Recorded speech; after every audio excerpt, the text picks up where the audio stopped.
Administrative Law LLB first year semester 2nd March 2024 question paper full discussion Marathi and English conversion.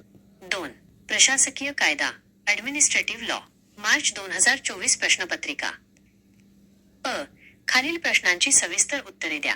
प्रत्येकी 12 गुण. .1 भारतातील न्यायाधिकरणांची tribunals गरज, घटनात्मक रचना, अधिकार क्षेत्र आणि कार्यपद्धती स्पष्ट करा. प्रस्तावना. न्यायाधिकरणे ही प्रशासकीय आणि सेवाविषयक प्रकरणांशी संबंधित विवाद सोडवण्यासाठी स्थापन केलेली विशेष संस्था आहेत. ती नियमित न्यायालयांवरील ताण कमी करतात आणि जलद न्याय मिळवून देतात. न्यायाधिकरणांची गरज. 1. नियमित न्यायालयांवर खटल्यांचा प्रचंड बोजा आहे. 2. न्यायाधिकरणे जलद आणि विशेष न्याय प्रदान करतात. 3. तांत्रिक बाबींसाठी तज्ज्ञांची आवश्यकता असते. 4. यामुळे खर्च आणि विलंब कमी होतो. 5. सेवा, कर, कामगार आणि पर्यावरणीय विवादांमध्ये उपयुक्त ठरतात. 2. घटनात्मक रचना. न्यायाधिकरणांची तरतूद खालील कलमांतर्गत आहे. कलम 323 अ. प्रशासकीय न्यायाधिकरणे ॲडमिनिस्ट्रेटिव्ह ट्रायब्युनल्स. कलम 323 ब. वजा इतर बाबींसाठी न्यायाधिकरणे. कर, कामगार, जमीन सुधारणा इ. उदाहरणे. केंद्रीय प्रशासकीय न्यायाधिकरण कॅट. राज्य प्रशासकीय न्यायाधिकरण सॅट. राष्ट्रीय हरित न्यायाधिकरण NGT. 3. न्यायाधिकरणांचे अधिकार क्षेत्र. 1. सरकारी कर्मचाऱ्यांच्या सेवाविषयक बाबी. 2. कर विवाद. 3. कामगार आणि औद्योगिक विवाद. 4. पर्यावरणीय खटले. 5. जमीन सुधारणा आणि निवडणूक विवाद. पूर्वी दिवाणी न्यायालयांद्वारे सोडवले जाणारे खटले आता न्यायाधिकरणे ऐकू शकतात. 4. न्यायाधिकरणांची कार्यपद्धती. 1. कार्यपद्धती सोपी आणि लवचिक असते. 2.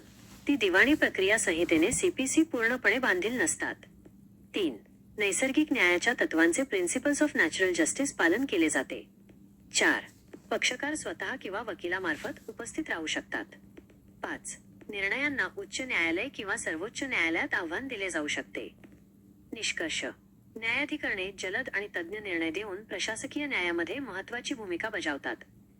.2 भारतातील नागरी सेवेचे सिव्हिल सर्व्हिस अधिकार, कार्ये आणि उत्तरदायित्व यावर चर्चा करा. प्रस्तावना. नागरी सेवा ही शासनाची कायमस्वरूपी कार्यकारी शाखा आहे. ती प्रशासन आणि धोरण अंमलबजावणीमध्ये मदत करते. नागरी सेवेचे अधिकार. 1. सरकारी धोरणांची अंमलबजावणी करणे. 2. मंत्र्यांना सल्ला देणे. 3. निर्णय घेण्याचे अधिकार. 4. प्रशासनावर नियंत्रण ठेवणे. 5. कायदा आणि सुव्यवस्था राखणे. नागरी सेवेची कार्ये. 1. धोरणात्मक अंमलबजावणी. 2. कायद्याची अंमलबजावणी. 3. महसूल गोळा करणे. 4. कल्याणकारी प्रशासन. 5. आपत्ती व्यवस्थापन. नागरी सेवेचे उत्तरदायित्व. अकाउंटेबिलिटी. नागरी सेवक खालील घटकांना जबाबदार असतात. 1. राजकीय कार्यकारी वजा मंत्री. 2. विधिमंडळ वजा संसद आणि राज्य विधिमंडळ. 3. न्यायमंडळ वजा न्यायालय. 4. जनता पारदर्शकता आणि माहिती अधिकाराद्वारे RTI. 5. प्रशासकीय नियंत्रण वजा शिस्तपालन कारवाई. निष्कर्ष. नागरी सेवा प्रशासनात सातत्य, स्थिरता आणि कार्यक्षमता सुनिश्चित करते, परंतु त्यांनी उत्तरदायी राहणे आवश्यक आहे.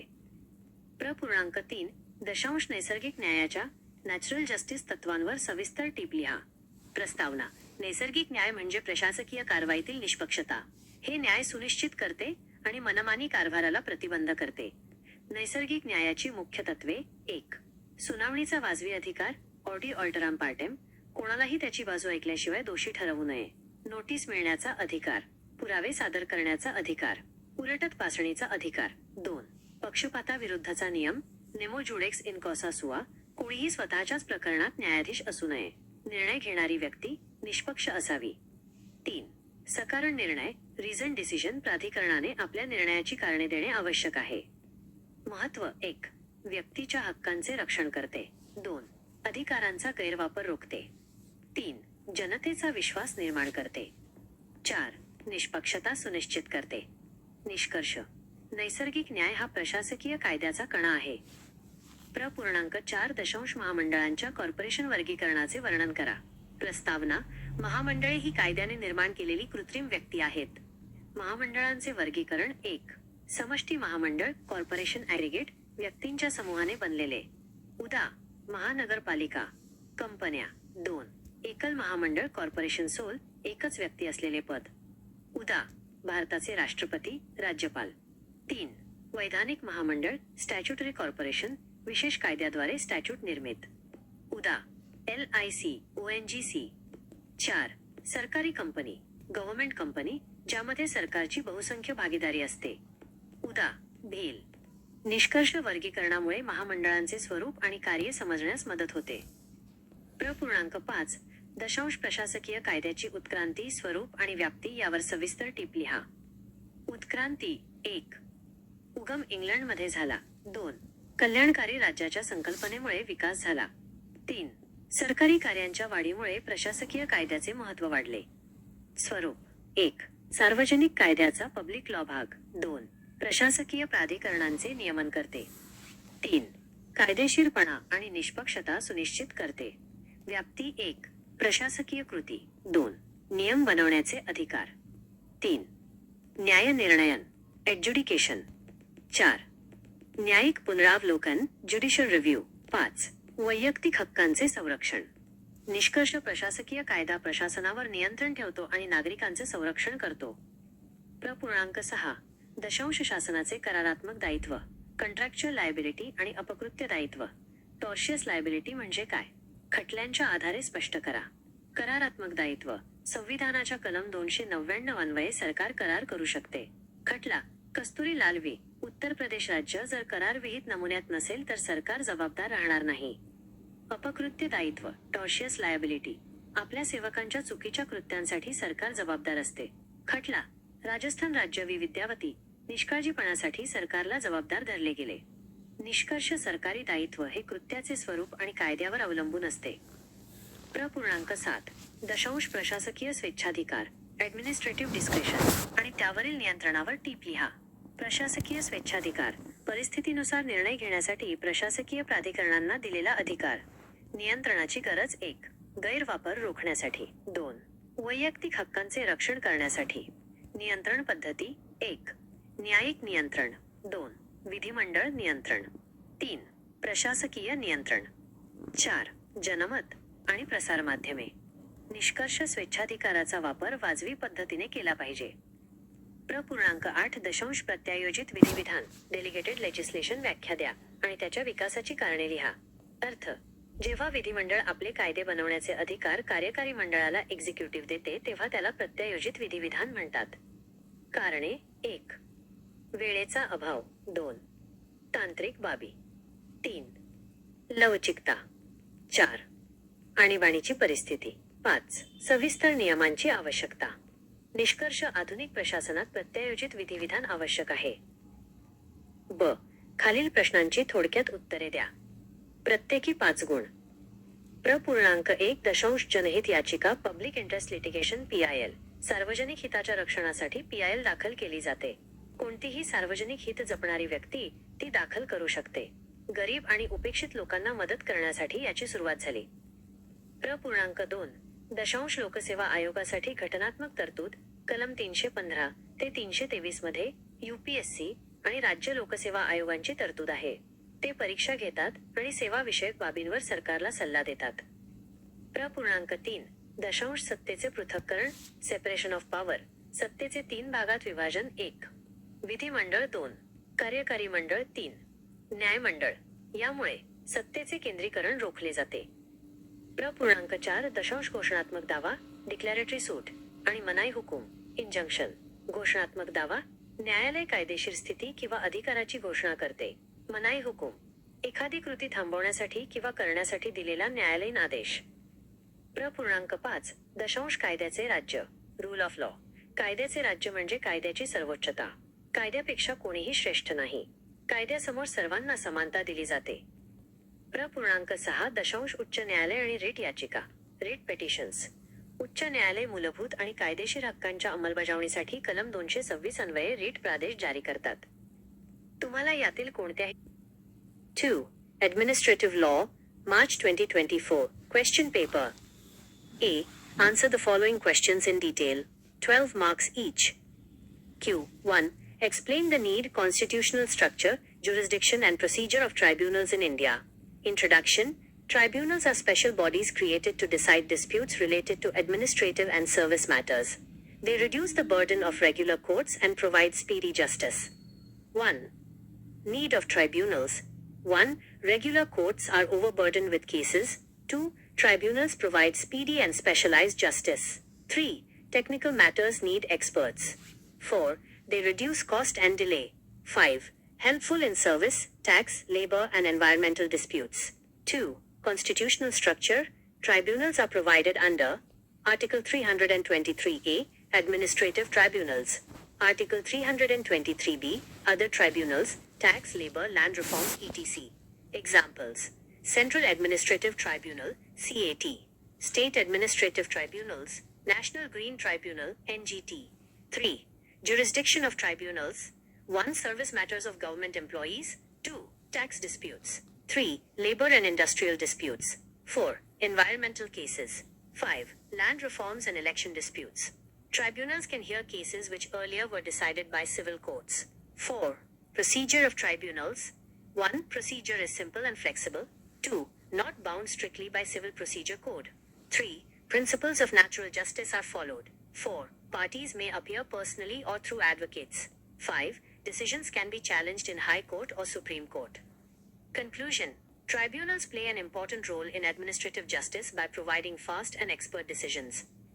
Q. 2. Discuss the powers, functions, and accountability of civil service in India. Introduction. Civil service is the permanent executive of the government. It helps in administration and policy implementation. Powers of civil service. 1. Implementation of government policies. 2. Advisory role to ministers. 3. Decision-making powers. 4. Control over administration. 5. Maintenance of law and order. Functions of civil service. 1. Policy execution. 2. Law enforcement. 3. Revenue collection. 4. Welfare administration. 5. Crisis management. Accountability of civil service. Civil servants are accountable to 1. Political executive ministers. 2. Legislature, parliament and state legislatures. 3. Judiciary courts. 4. Public, through transparency and RTI. 5. Administrative control, disciplinary actions. Conclusion. Civil service ensures continuity, stability and efficiency in administration but must remain accountable. Q3. Write a detailed note on the principles of natural justice. Introduction. Natural justice means fairness in administrative action. It ensures justice and prevents arbitrariness. Main principles of natural justice. 1. Rule of fair hearing, odi ultram partem. No one should be condemned unheard. Right to notice. Right to present evidence. Right to cross-examination. 2. Rule against bias, nemo judex in causa sua. No one should be a judge in his own case. Decision maker must be impartial. 3. Reasoned decision. Authority must give reasons for its decision. Importance. 1. Protects individual rights. 2. Prevents misuse of power. 3. Builds public confidence. 4. Ensures fairness. Conclusion. Natural justice is the backbone of administrative law. Q. 4. Describe about classification of corporation. Introduction. Corporations are artificial persons created by law. Classification of corporations. 1. Corporation aggregate, formed by group of persons. Example, municipal corporation companies. 2. Corporation sole, single person office. Example, President of India, Governor. 3. Statutory corporation, created by statute. Example, LIC, ONGC. 4. Government company, company with majority government shareholding. Example, BHEL. Conclusion. Classification helps understand nature and functions of corporations. Q5. Write a detailed note on evolution, nature and scope of administrative law. Evolution. 1. Originated in England. 2. Developed due to welfare state. 3. Growth of government functions, increased administrative law. Nature. 1. Part of public law. 2. Regulates administrative authorities. 3. Ensures legality and fairness. Scope. 1. Administrative actions. 2. Rule-making powers. 3. Adjudication. 4. Judicial review. 5. Protection of individual rights.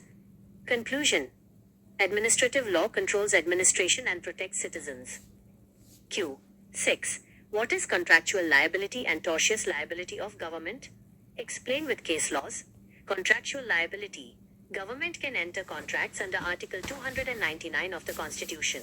Case law. Kasturi Lal vs. State of UP. Government not liable if contract not in prescribed form. Tortious liability. Government is liable for wrongful acts of its servants. Case law. State of Rajasthan vs. Vidyavati. Government held liable for negligence. Conclusion. Government liability depends on nature of act and law.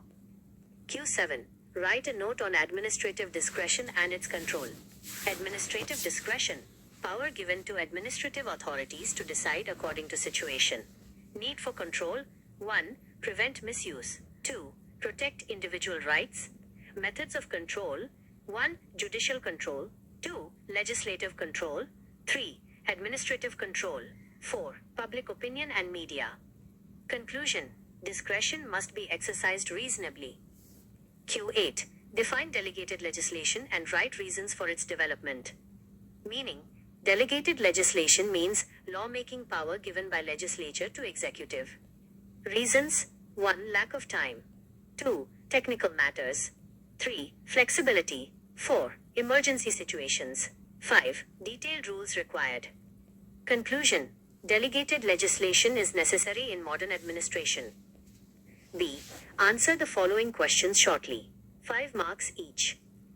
Q. 1. Public interest litigation, PIL. PIL is filed for protection of public interest. Any public-spirited person can file it. Introduced to help poor and marginalized people. Q2. Constitutional provision for Public Service Commission. Articles 315 to 323 provide for UPSC and state PSCs. They conduct examinations and advise government on service matters. Q3. Separation of power. Power divided into 1. Legislature. 2. Executive. 3. Judiciary. It prevents concentration of power. Q4. Declaratory suits and injunction. Declaratory suit. Court declares legal status or right. Injunction. Court order to stop or compel an act. Q5. Rule of law. Rule of law means supremacy of law. No one is above law. Equality before law is guaranteed. Q6. High Court and writ petitions. High courts issue writs under Article 226 for enforcement of fundamental and legal rights.